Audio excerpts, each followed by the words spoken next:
Gisuspenso na katong driver sa pampasaherong bus nga hapit yun ika-head-on coalition ang gisakyan sa mga tulo ka mga doktor.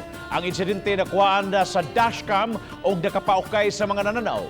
Si Nico Serino arang sa dugang detalye. Nico? Kini ang video nga kuha sa disgrasya sa lungsod sa Sogod nga na-post sa social media. Kining pampasahero nga bus nga may overtake sa laing bus, diriyot mo bangga sa kasugat nga private vehicle nga gisakyan sa tulo ka mga doktor. Kagahapon gisugda na ang investigasyon sa Land Transportation Franchising and Regulatory Board o LTFRB kabahin sa aksidente. Sa interview sa telepono, gipasabot sa manager sa Island Autobus o hinasab siya nga nasayod sa nahitabo kay dugay naka-report ang ilang personnel. Gipasuspenso na niya ang driver o konduktor gumikan sa hitabo. Under suspension to ang driver. Kay i-investigate sana mo o unsa nang hitabuan ano wa sila mo pwede ako.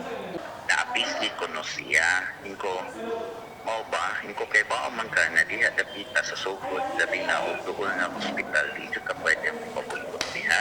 Nani speed limit diha. Gani naka-question siya nganong wala gihunungan o giasikaso ang nabanggaan human sa aksidente.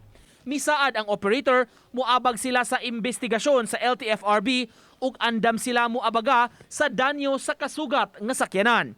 Nangita na sab sila og pamaagi nga makaistorya ang pikas habig. Start na lang jud na patawag jud niya na sa LTFRB. Willing man mi mo kuan jud ana sir. Kuan man jud na when it comes ba sa inanang transportation, sir, og na yung mga inana, hindi mo dyan napakalihayan, mga disgrasya. Nico Sereno, Balitang Bisdak.